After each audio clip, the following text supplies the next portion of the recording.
Le dije hace poco a unos hermanos en Madrid, yo estuve la semana pasada predicando en una iglesia que me invitó en Madrid, estuve ahí viernes, sábado y domingo. Digo, mira, el secreto, si es que hay algún secreto, no busques los panes y los peces, no busques la bendición, busca al Señor. Y el Señor que te ve en secreto, te recompensará en público. Pero si buscas a ver si puedo arañar de aquí 100 euros, de aquí 150, de aquí 800, de aquí 50, vas a estar toda la vida vas a estar así y siempre vas a estar igual. El secreto, repito, si es que hay algún secreto, tú te metes en tu habitación, cierras la puerta, apagas el teléfono, te pones de rodillas.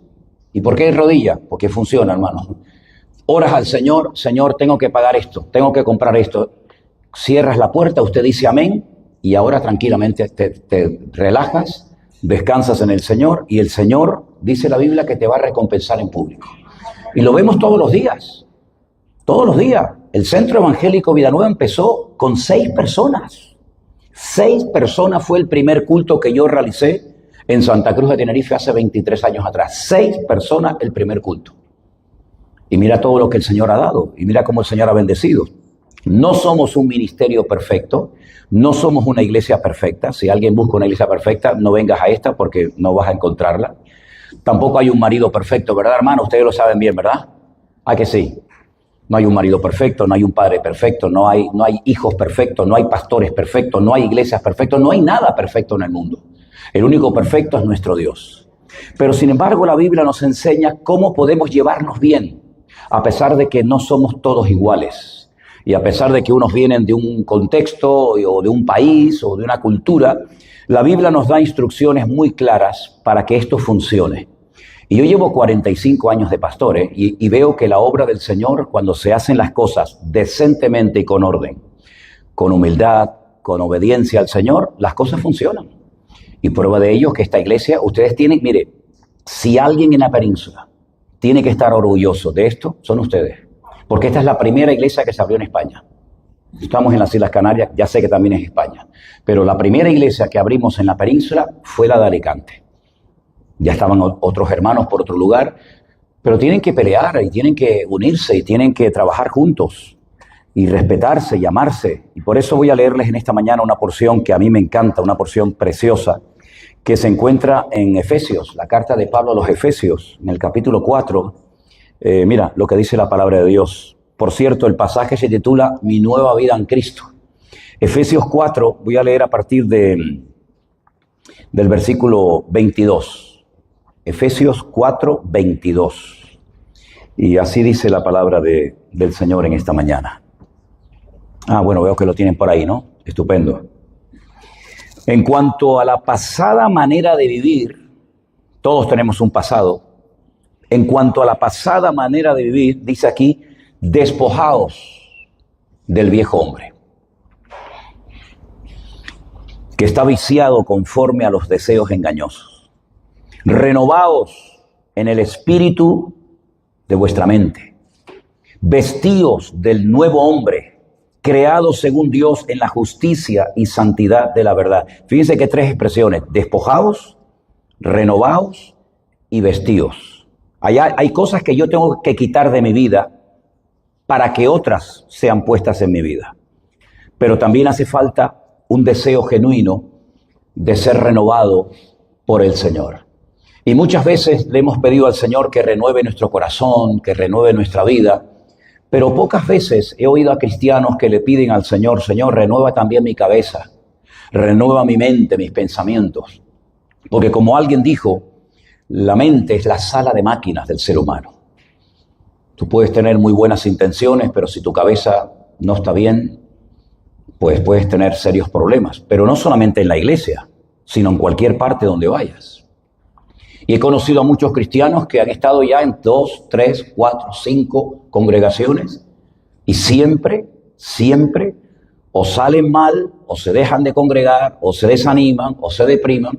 ¿Por qué? Porque usted cambia externamente. Tú te puedes cambiar el color de pelo, te puedes cambiar de iglesia, te puedes cambiar de país, te puedes cambiar de lo que tú quieras. Pero si tú no cambias aquí adentro, a donde tú vayas, A donde tú vayas, da igual si son los pentecostales, los bautistas, los presbiterianos, los carismáticos, los católicos, da igual, hermano.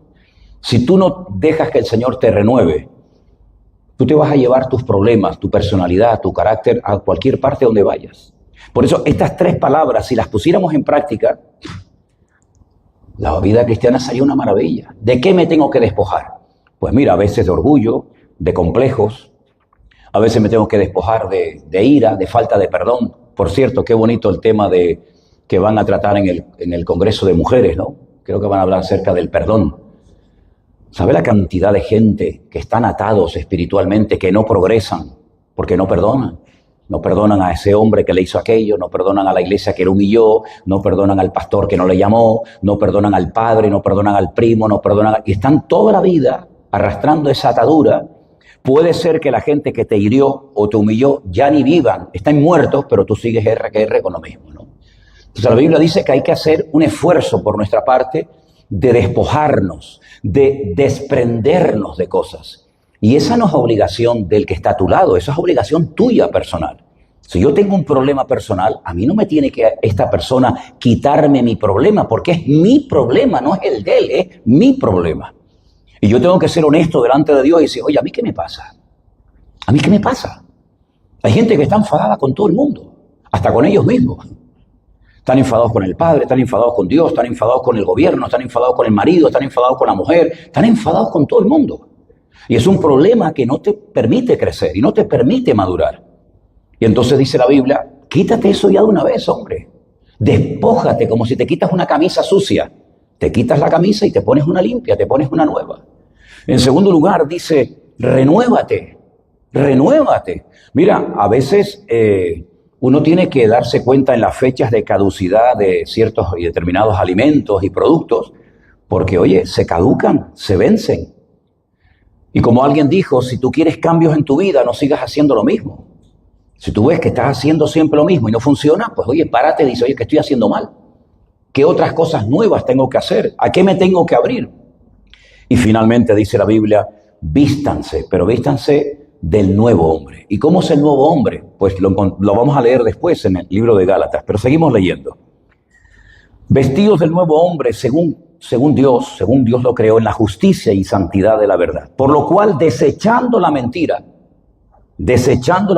hablad verdad, cada uno con su prójimo, porque somos miembros los unos de los otros.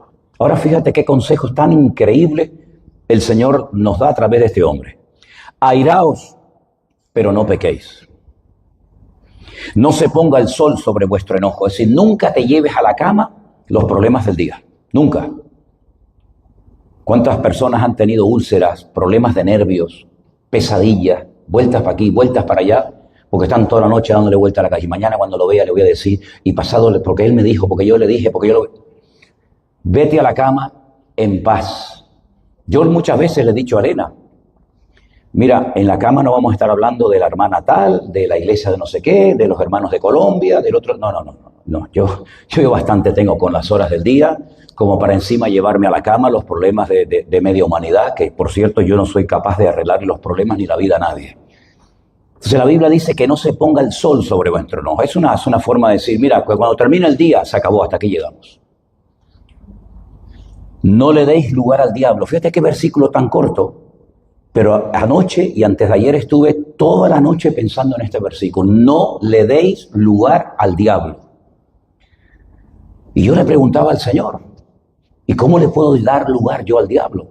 Otra cosa que quiero decir muy importante. Ninguna carta de la Biblia se escribió a gente inconversa. Ninguna carta de Pablo, de Juan, de Pedro o de cualquier otro personaje se escribió a inconversos, a gente que no son creyentes. No. Todo se escribió a creyentes. Y mi pregunta que yo me hacía es, si las cartas de la Biblia se escribieron a cristianos, a iglesias, incluida la de carta de Pablo a los Efesios, ¿cómo se le puede decir a un cristiano, no le des lugar al diablo? Pero si ya soy cristiano, ¿le puede un cristiano dar lugar al diablo, al enemigo en su vida? Bueno, por si acaso no lo tienes claro, yo te voy a poner un ejemplo. A ver si te vale. La Biblia dice que el Señor Jesucristo un día se llevó a sus discípulos a un lugar llamado Cesarea de Filipo. Y allí le pregunta a sus discípulos, ¿qué dice la gente por ahí de mí? ¿Qué se comenta? ¿Qué habla? Bueno, algunos piensan que tú eres Juan el Bautista, que ha resucitado de los muertos. Otro piensa que tú eres el profeta Elías, que había de venir, ¿verdad? Bueno, después de escuchar varias opiniones, el Señor Jesucristo se le queda mirando a sus discípulos y les dice, ¿y yo para ustedes quién soy? Porque eso es lo que la gente de la calle dice de mí. Pero yo quiero saber lo que ustedes, que me conocen y vivimos juntos, opinan de mí. ¿Ustedes qué creen que soy yo? Todos se quedaron callados. Solamente Pedro se atrevió a decir, tú eres para mí el Mesías, el Hijo del Dios viviente, el Cristo, el que había de venir. Y el Señor en ese momento, en ese lugar, le dijo, bienaventurado eres, Simón, hijo de Jonás, porque esto que acabas de decir no te lo reveló carne ni sangre, sino mi Padre que está en los cielos. Es decir, lo felicitó. Oye, has dado una respuesta correcta. Y yo te felicito delante de todos los discípulos por la respuesta correcta que has dicho. Perfecto. Pasan los días. El Señor Jesucristo vuelve otra vez a reunirse con sus discípulos y le dice, chicos, escúchenme bien lo que les voy a decir. Hemos ido muchas veces a Jerusalén, hemos subido a esa ciudad muchas veces, pero esta vez va a ser diferente. Esta vez no hay camino de ida y de vuelta. Esta vez voy a ir a Jerusalén, me van a echar mano, me van a crucificar, me van a azotar, voy a morir, y empieza a relatar todas las tragedias que le van a acontecer. El mismo que el otro día había dicho, tú eres el Mesías, el Hijo del Dios viviente, abre otra vez la boca y dice, en absoluto, Señor. Como diciendo, yo lo he dejado todo por ti y ahora tú nos vas a dejar a nosotros. De ninguna manera yo voy a permitir que tú mueras en la cruz. Cuando la Biblia dice, los profetas, las escrituras decían que el Mesías tenía que morir en la cruz. ¿Estás tú tratando de impedir el plan de Dios? Porque si tienes claro quién soy yo, ¿por qué no me deja que cumpla la palabra de Dios? Y entonces el mismo Señor Jesucristo le dice ahora delante de los discípulos, apártate de mí, Satanás, porque no pones la mira en las cosas de Dios, sino en las cosas de los hombres. Es decir, en cuestión de días pasó de ser felicitado públicamente a ser exhortado públicamente. El mismo que fue el otro día usado por el Señor, ese mismo ahora es usado pero por el enemigo. Luego, yo llegué a la conclusión de que una persona le puede dar lugar al enemigo, una de las formas que se le puede dar lugar al diablo es hablando mal. ¿Sí o no? Porque si hablando bien, el Señor lo felicitó, y hablando mal le dijo, apártate de mí, Satanás, lo que está bien claro es que la forma como yo hablo le puede dar lugar y gloria al Señor o le puede dar lugar al enemigo. Por lo tanto, una de las cosas que la Biblia enfatiza muchísimo en la vida de cualquier creyente, lleve un año, dos o toda la vida, guarda tu boca. Porque de la abundancia de esto, habla la boca. Lo que tú tienes dentro, aunque no lo sepa nadie, tarde o temprano, cuando abramos la boca, va a salir. Porque yo estoy todo el día hablando de la palabra de Dios. ¿Por qué estoy todo el día predicando que si en Alicante, que si en Bruselas, que si en Estados Unidos, que si por aquí, por allá? Porque estoy lleno de la palabra de Dios, que estoy todo el día leyéndola, memorizándola y aprendiéndola. Y cuando abro la boca, ¿qué hablo? Pues palabra de Dios. Pero si tú no estás lleno del Señor, lo que va a salir por tu boca es lo que tú tienes en tu vida. Cada uno da lo que tiene, ni más ni menos. Así que lo primero que tenemos que pedirle al Señor, Señor, que cuando yo abra la boca, la abra para bien y no para dañar. Y si la voy a abrir para dañar o para hacer cualquier cosa incorrecta, déjame mudo un tiempo. ¿Te atreverías a pedirle esa oración al Señor? ¿Te atreverías a decirle al Señor, Señor, si tú ves que mi boca va a hacer daño a los demás y a mí mismo, déjame mudo? Y el Señor lo hizo una vez con el padre de Juan el Bautista, ¿se acuerdan? ¿Alguien sabe cómo se llamaba el padre de Juan el Bautista, por cierto? Zacarías. No el del Antiguo Testamento, el profeta, sino otro Zacarías. Cuando él entra a la presencia del Señor a ministrar y un ángel le dice, vas a tener un hijo y tu hijo va a ser una persona muy usada por Dios y una persona muy bendecida y esto y aquello, él comienza como a dudar y a cuestionar y entonces dice, sí, muy bien. Lo dejó mudo. Lo dejó mudo desde que la mujer quedó embarazada hasta que dio a luz. ¿Y ustedes saben cuánto duraba el embarazo de las mujeres en la época de Jesús? ¿Cuánto duraba en aquella época el embarazo de una mujer? ¿Igual? ¿O qué piensan? ¿Que allí duraban 2 días? Una mujer embarazada en la época de Cristo, 9 meses, y hoy en día 9 meses. Claro, se quedaron así como diciendo, uy, Ay, Señor, dame revelación. No, no hace falta ninguna revelación. 9 meses sin abrir la boca. Yo creo que la más contenta fue la mujer. La mujer dijo, gracias. Pero cuidado, hermanas. Cuidado, hermanas, porque si usted abre la boca, a lo mejor su marido dice, Señor, tócala como tocaste a Zacarías, Señor. Y tenla un par de mesitos, Señor.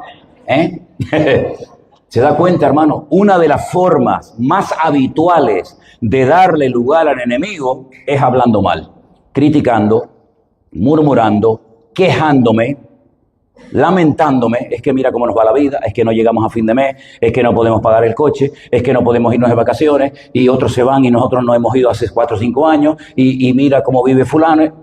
Pues ¿a ti qué te importa cómo vive fulano y mengano?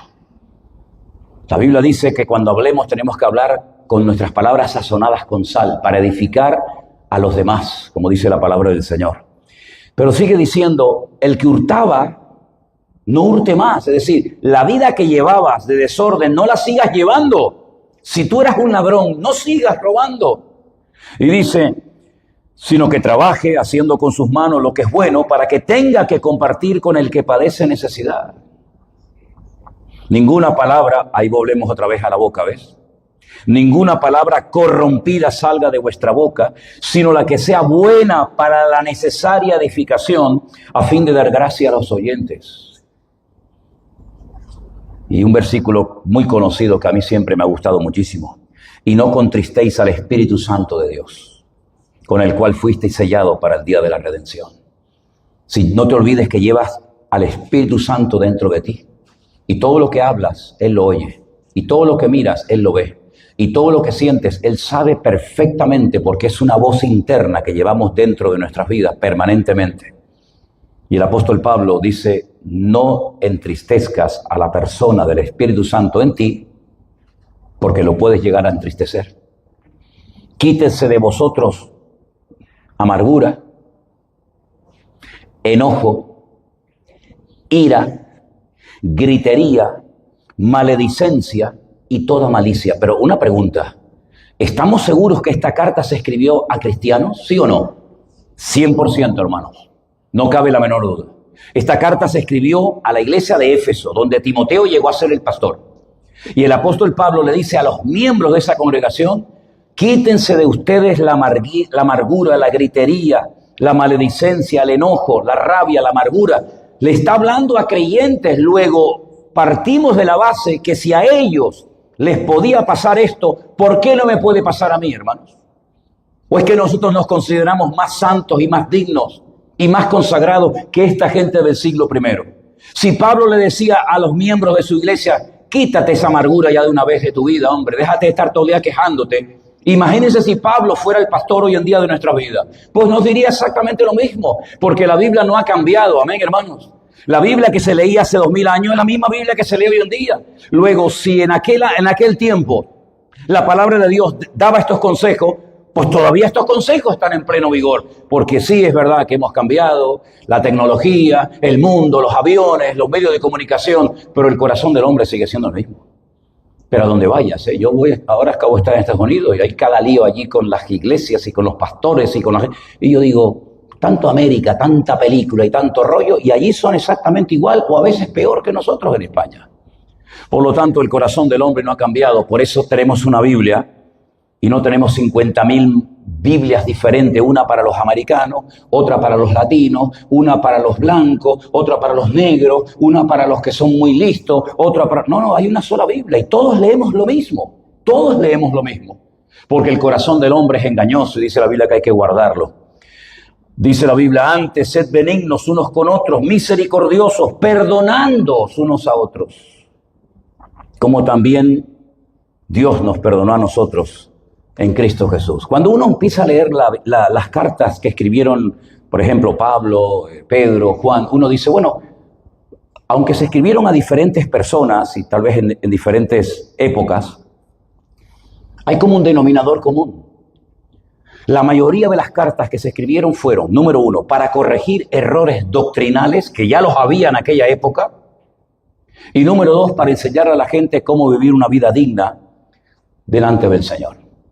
Es verdad, Pablo utiliza unos términos y unos ejemplos diferentes a lo mejor a los que utiliza Juan. Uno enfatiza mucho una cosa y el otro enfatiza otra, pero en el fondo, si las pusiéramos todos encima de la mesa, diríamos, y llegaríamos a la siguiente conclusión: la inmensa mayoría de las cosas que se escribieron en la Biblia se escribieron para que las iglesias no dieran lugar a falsas doctrinas, a falsas enseñanzas, a falsos pastores, obreros y apóstoles. Y en segundo lugar, para enseñarle a la gente cómo puedo vivir una vida cristiana victoriosa. Lee Corintios y va en la misma línea. Corregir lo que estaban haciendo mal y decir a la gente: no sean niños, no sean inmaduros, no sean carnales. Te vas a Éfeso, quítense de vosotros la gritería, la maledicencia, la amargura. Te vas a otras cartas y más o menos van en la misma línea. Y es que son dos cosas fundamentales en la vida de una iglesia: que se enseñe la palabra, lo que llamamos la sana doctrina, y más en estos tiempos en los que estamos viviendo. Y en segundo lugar, enseñarle a la gente cómo se perdona. Porque en algún momento de tu vida, dentro de la iglesia, no digo fuera, dentro de la iglesia tendrás que perdonar a alguien. O tú tendrás que pedirle perdón a alguien. ¿O es que somos tan santos que ya este tema lo tenemos más que superado? Eso no te lo crees ni tú.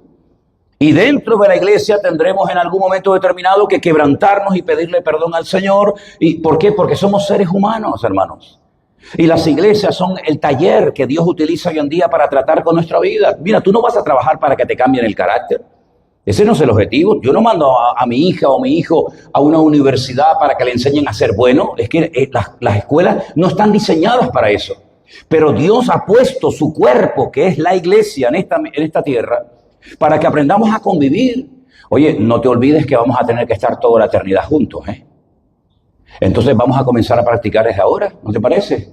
Vamos a comenzar a practicar desde ahora, porque si no nos aguantamos aquí y ahora, imagínate estar toda la vida juntos en la eternidad, ¿eh? Entonces, esto es como un noviazgo, ¿sí? ¿Tú te acuerdas de tu noviazgo? ¿A que sí? ¿Cómo han cambiado las cosas, no? Estamos ahora en un noviazgo, nos estamos conociendo, pero después vamos a tener que estar por toda la eternidad. Y que no te pase lo que nos dijo en Israel una hermana que era mujer de pastor, que me dijo: mira, Manolo, yo no sé si mi marido cuando yo me muera lo voy a encontrar en la gloria. Fíjate lo que me dijo, y el marido era pastor. Yo no sé si él va a estar ahí arriba o no, pero solamente le voy a pedir un favor al Señor.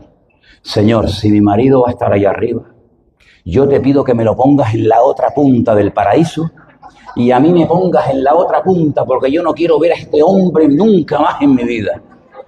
Y nos quedamos así, decíamos: madre mía, ¿pero esto qué es? ¿Esto qué es? Ni lo aguantó aquí, ni lo quería aguantar allá, ¿no? Entonces, estamos haciendo prácticas en esta vida, estamos de paso, por mucho que podamos vivir. En segundo lugar, una de las cosas que la Biblia nos enseña es a que el carácter, la figura de Cristo, se vaya cada vez manifestando más en nuestra vida. Es verdad que la Biblia no nos da muchos datos de su aspecto físico, no sabemos si era alto o bajo, cada uno se lo imagina diferente, ¿verdad? Unos con barba, otros sin barba, unos con pelo largo, otros con... Pero la Biblia sí nos habla muchísimo acerca de cómo era. Y en la carta de Pablo a los Gálatas, pasen la página para atrás, en Gálatas capítulo 5, estos versículos tan conocidos que se conocen como el fruto del Espíritu, dice, versículo 22, 23, Gálatas 5, 22 y 23. El fruto del Espíritu es, léalo conmigo, amor, gozo, paz, paciencia, benignidad, bondad, fe, mansedumbre, templanza. Contra tales cosas no hay ley. ¿Cuántas se mencionan? Cuéntelas ahí, cuéntelas a ver cuántas te salen a ti. ¿Cuántas? 9. Ok, sin responder en alta voz, no hace falta. De las 9, ¿cuál es la que mejor lleva y cuál es la que peor lleva? De las 9 características, amor, gozo, paz, paciencia, etcétera, etcétera, de las 9 puedes decir: yo esta la tengo ya más que superada. Con 10, saqué un 10. Y yo te voy a averiguar cuál es la que peor lleva. ¿Te la digo? La paciencia. ¿Sí o no? Pues no habla de los frutos en plural, sino habla del fruto. Es decir, que estas 9 características se tienen que ir manifestando poco a poco en nuestra vida. Y tú dices: ¿y quién en la Biblia ¿Quién en la Biblia tenía todo esto? ¿Será Sara? ¿Será Abraham? ¿Será Moisés? ¿Tú no te has dado cuenta que en la Biblia no dice, maridos, amad a vuestras mujeres como Abraham amó a Sara? ¿Has leído ese versículo? No, yo tampoco. Porque cuando llegaron a Egipto le dijo a Sara, oye, mira, tú eres una mujer muy hermosa y yo tengo miedo que alguien se enamore de ti y cuando sepa que estás casada conmigo, me maten. Entonces, cuando entremos en Egipto, si alguien te dice, mira, ¿y este quién es? Tú le vas a decir, este es mi hermano. Ah, bueno, el hermano, no pasa nada. Y le obligó a Sara a decirle a la mujer, tú dile que soy tu hermano. ¿Te imaginas que la Biblia dijera, amad a vuestras mujeres como Abraham amó a Sara? ¿Qué te parece? Amad a vuestras mujeres como Jacob amó ¿a quién? Se amó a Marias. Amó a Raquel, más que Lea. También tenía otra, Bila, tenía también Silpa y no tuvo más porque no tuvo oportunidad. Si no hubiera tenido... Amar a vuestras mujeres como Salomón amó ¿a quién? Si tuvo 1500 y 300 concubinas. Amad a vuestras mujeres como... Es que no hay nadie que pueda ser nuestro ejemplo. Pero la Biblia, ¿verdad que dice? Amad a vuestras mujeres como Cristo amó a la iglesia y se dio a sí mismo por ella y la sustenta y la cuida. ¿Cuántos dicen amén? ¿Te das cuenta? Entonces nuestro punto de referencia no es Abraham, no es Moisés, no es David, a los cuales admiramos y respetamos. Nuestro punto de referencia es nuestro Señor Jesucristo. Y mirándolo a Él, nunca, jamás te vas a llevar una desilusión. Nunca. ¿Tú crees que Él se ha llevado alguna desilusión en algún momento de nosotros? Seamos sinceros. ¿Crees que en algún momento el Señor se ha llevado una desilusión con nosotros? Yo creo que sí. ¿Te acuerdas cuando Pedro dijo, Señor, aunque todos estos te abandonen, tú tranquilo, yo iré contigo si hace falta hasta la muerte?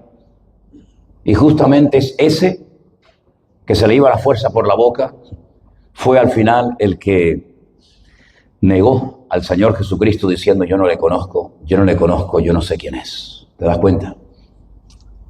Y Tomás, que cuando le dicen, ay, qué culto te perdiste, Tomasito. Te perdiste, es un culto impresionante, pero ¿qué pasó en el culto? Que se presentó el Señor en el culto. ¿Cómo se va a presentar el Señor si lo mataron? Lo hemos visto, lo hemos tocado, ha comido con nosotros y llega a decir, si no toco con mis manos y meto mis manos en sus heridas, yo no creo. ¿Qué desilusión se habrá llevado el Señor, verdad? Si con nosotros el Señor seguramente se habrá llevado alguna desilusión más que otra. Pero ¿alguno aquí se ha llevado alguna vez alguna desilusión con el Señor? Cuando tenía que haberte respondido, te respondió. Cuando tenía que haberte levantado, te levantó. Cuando tenía que haberte sanado, te sanó. Cuando tenía que haberte dado lo que tanto habías clamado, que ya casi lo dabas por perdido, resulta que vino la respuesta y la bendición de Dios en nuestra vida. Jamás nos vamos a llevar una desilusión con el Señor. Pues entonces sigamos solamente al Señor. Miremos solamente al Señor, porque Él es nuestro punto de referencia en todo, en amor, en paciencia, en fidelidad, en absolutamente en todo, hasta en puntualidad. Porque la Biblia dice que cuando María Magdalena iba temprano a la mañana con otras mujeres, se iban preguntando, ¿y quién nos removerá la piedra? Porque no hemos terminado de ponerle todos el ungüento y todos los perfumes que teníamos que haberle puesto por la premura del Shabbat. Entonces, ¿quién nos removerá la piedra? Y cuando llegan al sepulcro, resulta que la piedra ya se había removido hacía horas y el Señor estaba fuera del sepulcro. En todo, el Señor es un ejemplo para cada uno de nosotros.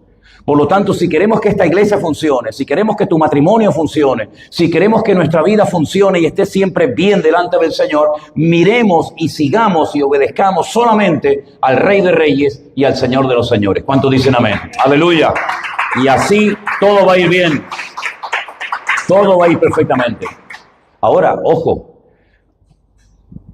Si no todos, el 99% de los que leían estas cartas en aquella época, llámese Tesalonicenses, Corintios, Filipenses o de donde fueran, la inmensa mayoría de los creyentes de aquella época estaban siendo perseguidos. No es como hoy en día que hay lugares donde están siendo masacrados nuestros hermanos. Por ejemplo, otro día en Congo mataron a un montón de hermanos. En Nigeria ya llevan como 7.000 y pico muertos y están quemando iglesias por todas partes en África. Sabemos que hay partes, hay sectores del mundo donde los cristianos lo están pasando muy, muy mal, pero también hay otros sectores donde los cristianos tienen libertad. Nosotros somos prueba de ello. Podemos tener la puerta abierta, podemos utilizar megafonía, puedes ir por la calle sin ningún problema, nadie te va a perseguir, ¿verdad? Pero en aquellos tiempos no era así. En aquellos tiempos ser cristiano era firmar tu sentencia de muerte. Bautizarte públicamente, era que cortaban el lazo familiar, te hacían el vacío, podías perder tu trabajo, etcétera, etcétera. Sin embargo, aquellos creyentes fueron capaces de mantenerse firmes en los caminos del Señor, recibieron la palabra y la lograron transmitir a la siguiente generación. Y es increíble ver, por ejemplo, cuando ves a Timoteo, que era el pastor de la iglesia de Éfeso, cómo Pablo le escribe una carta personal, digamos, de pastor a pastor, y le dice: la fe que ahora tienes, Timoteo, no te olvides que primeramente estuvo en tu abuela Loida y después en tu madre Eunice, y estoy seguro que en ti también. En otras palabras, era gente que sabía traspasar a los hijos, sabía enseñarle a los nietos la palabra del Señor, de tal manera que moría la abuela, pero estaba la madre, y moría la madre y estaba el hijo, y moría el hijo y estaba el nieto, y así la palabra iba corriendo hasta nosotros hoy en día. Pero saben que yo me he preguntado muchas veces, si en vez de haber nacido ellos en aquella época, nos hubiera tocado a nosotros recibir la palabra y transmitirla en aquella época, ¿qué hubiera sucedido? Y les voy a poner un ejemplo que, si alguien se siente aludido, lo lamento mucho, pero si te sientes aludido, por algo será. ¿Cuándo fue la última persona que tú llevaste a los pies de Cristo? La última persona que tú dijiste: mira, el Señor murió por ti, Él pagó el precio de tus pecados en la cruz del Calvario, Él resucitó al tercer día. ¿Te gustaría aceptarlo y seguirlo como tu Señor y Salvador personal? ¿Cuándo fue la última vez que te pasó eso? Bueno, gloria a Dios, me parece muy bien. Pero, ¿y dentro de 50 años? Nuestros hijos, los niñitos que están ahora mismo ahí adentro en la escuela dominical, ¿esos niñitos seguirán con esta congregación? ¿O esto, cuando nosotros nos muramos y vayamos envejeciendo, se va a ir apagando y el día de mañana aquí pueden hacer un gimnasio o un supermercado o una tienda de chinos? Te voy a poner un ejemplo. Nunca lo había hecho, pero lo hice ahora que estuve en Estados Unidos. Como hay unos hermanos, nuestra congregación en San Francisco, están pensando y están orando para que el Señor les dé un lugar propio, porque ellos alquilan el salón de actos de un colegio. Y es un lío, tienen que montar, desmontar el equipo de sonido. Les gustaría reunirse más a menudo, pero no pueden. Pues están orando para que el Señor les sorprenda, ¿no? Y les dé un lugar propio para que puedan reunirse, y estamos orando por ello. Y me dio por meterme en una página web, lo pueden hacer ustedes mismos cuando quieran, Iglesias evangélicas en venta en los Estados Unidos. Oye, cuando abro la página, una de las muchas páginas que hay, me encuentro que hay en todos los estados, son 50 estados en Estados Unidos, desde Alaska, todos los estados de Estados Unidos. En San Francisco 20 iglesias, en Los Ángeles 40 iglesias, en Miami 20 iglesias, en Arkansas 45, en Oregón, no sé, y tú dices, pero ¿cuántas iglesias evangélicas están viendo en Estados Unidos? Con las fotografías, esta tiene no sé cuántos terrenos, esta tiene una iglesia, esta tiene un campo de fútbol, esta es más chica, esta es más grande, esta vale 3 millones, esta vale 5 millones, esta vale 1 millón, esta vale 10 millones, y tú dices, pero ¿cómo se pueden estar vendiendo tantos miles de iglesias en Estados Unidos? Cuando siempre hemos dicho, Estados Unidos, aquí todo el mundo es cristiano. ¿Qué va a ser todo el mundo cristiano? Es verdad que íbamos ahora, por ejemplo, a predicar a ciertos lugares y mientras ibas por la carretera te encontrabas, sin exagerarte, 10, 15 o 20 iglesias por el camino. Pero, ¿cuántas iglesias se están vendiendo y por qué se venden tantas iglesias en los Estados Unidos? Pues porque dejaron de crecer. Porque muchas iglesias americanas se fueron la gente envejeciendo, los chicos se fueron a la universidad, se casaron, se fueron a otros estados, se fueron a otros países, se quedaron los viejitos en la iglesia, los padres o los abuelos, fueron envejeciendo, se quedaron con una propiedad espectacular, pero ya no la pueden mantener porque son 7, 8, 10, 20, y estamos hablando de una iglesia que a lo mejor tenía 1.500 miembros, con campos de fútbol, con casas, con piscinas, con una locura, y se están vendiendo. Yo digo, qué tragedia, ¿no? Iglesias que a lo mejor en su época, si hubiéramos retrocedido en el tiempo, pues hubieran sido iglesias enormes. Me pasó una vez en Filadelfia, fui a una iglesia a predicar, que se la habían dado al grupo de latinos, porque las iglesias que están creciendo en América, como en todas partes, son fundamentalmente de hermanos de Latinoamérica.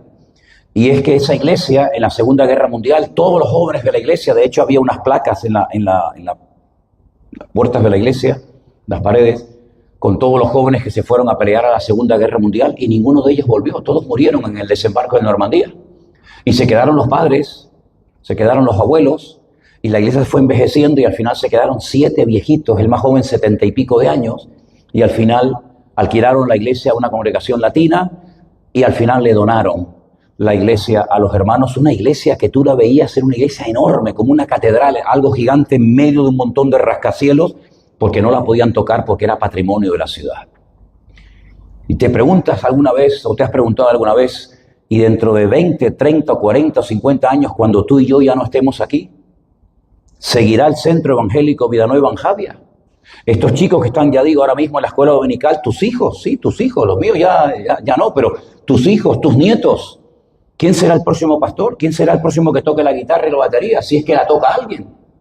¿Quién será los que se lleven a los niños a la escuela dominical a darle clases? ¿Has pensado alguna vez en eso?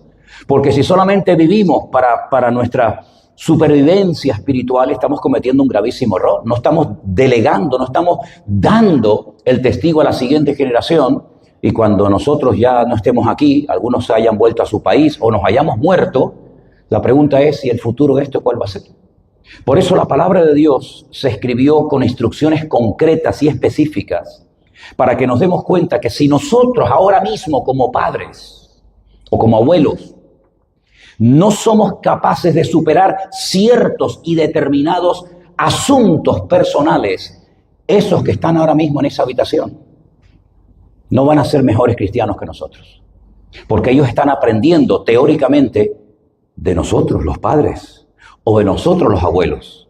Pero si esos hijos o esos niños que hoy corretean y están en la iglesia oyen a papá criticando en la iglesia a la iglesia o a los hermanos o al pastor, no le exijas mañana a esa niña que tienes allá adentro en la escuela dominical que sea mejor cristiana que tú, porque toda la vida en la casa oyó a papá y a mamá hablando mal del pastor.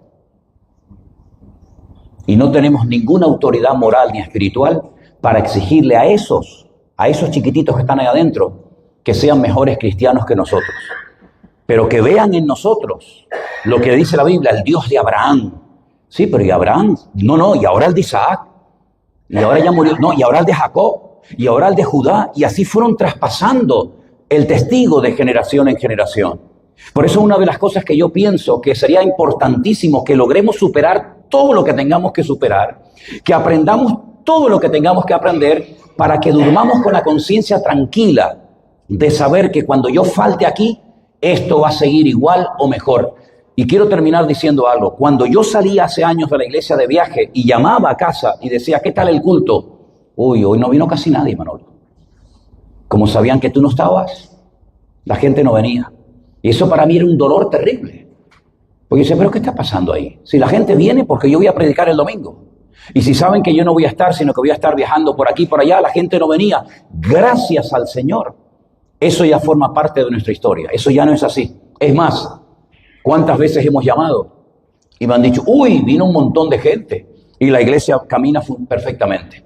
Eso es lo que tenemos que anhelar, que cuando tú falles, no se note, ay, ya no vino la hermana tal. Pues si no vino no pasa nada. Hay 40 iguales o mejor que tú, porque hemos reproducido nuestra fe, nuestro compromiso con el Señor. Ellos lo han aprendido, y cuando nosotros faltemos aquí, que algún día faltaremos, no te quepa la menor duda, la iglesia y el cuerpo de Cristo va a seguir adelante, porque le hemos enseñado a no poner la mirada en los hombres, sino como dice la palabra, si habéis resucitado con Cristo, poned la mira en las cosas de arriba y no en las de la tierra.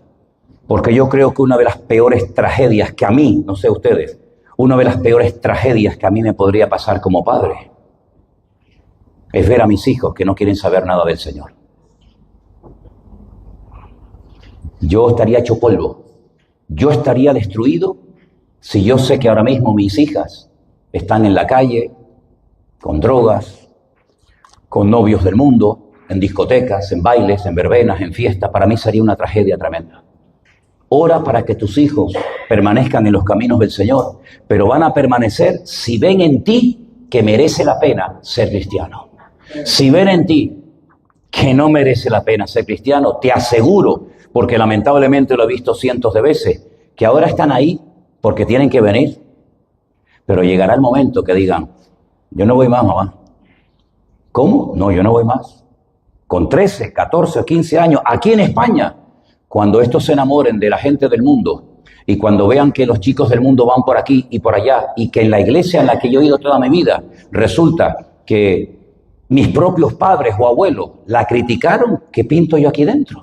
Si ni siquiera ellos están contentos con la iglesia y me obligan a mí a ir a un sitio donde yo sé que mi padre no quiere estar, te irás tú. Pero los chicos no saben disimular. Por eso, hermano, la responsabilidad que tenemos nosotros sobre nuestros hombros es impresionante. Ahora entiendo por qué el Señor dijo, como hagan tropezar a uno de estos pequeños, como tú hagas tropezar a uno de estos niños por tu forma de hablar, lo mejor que podrías hacer es atarte una piedra de molino al cuello y tirarte antes de hacer tropezar a uno de estos pequeños. Que cuando vean cuando ellos vean a sus padres y a sus abuelos, digan, yo quiero ser como él. Yo quiero predicar como él. Yo quiero cantar como él. Yo quiero tocar. ¿Por qué Adriel está todo el día tocando la guitarra y la batería? Porque es lo que ve en casa. Lo ha chupado desde chiquitito. Y eso es lo que tenemos que inculcarle. El amor al Señor y a su palabra. ¿Cuántos dicen amén? Así que trabajo hay más que suficiente. No tenemos tiempo ni para deprimirnos, ni para amedrentarnos, porque hay tanto trabajo dentro y fuera que hacer, que solamente el Señor nos dé la fuerza para poder cumplir con nuestras responsabilidades. Amén, hermanos. Cierra tus ojos, por favor, en esta mañana y dile de verdad, Señor, si así lo sientes, Señor, yo quiero ser un buen abuelo, un buen padre, una buena madre, para que esos niños que están en la escuela dominical me vean a mí y quieran ser como yo, Señor. Que nunca oigan al papá, ni a la mamá, ni a la tía, ni a la prima, ni al abuelo, que nunca los vean diciendo lo que no edifica. Que nunca puedan decir el día de mañana, sí, pero tú, sino que digan, mi padre y mi madre me inculcaron el amor al Señor y a su palabra.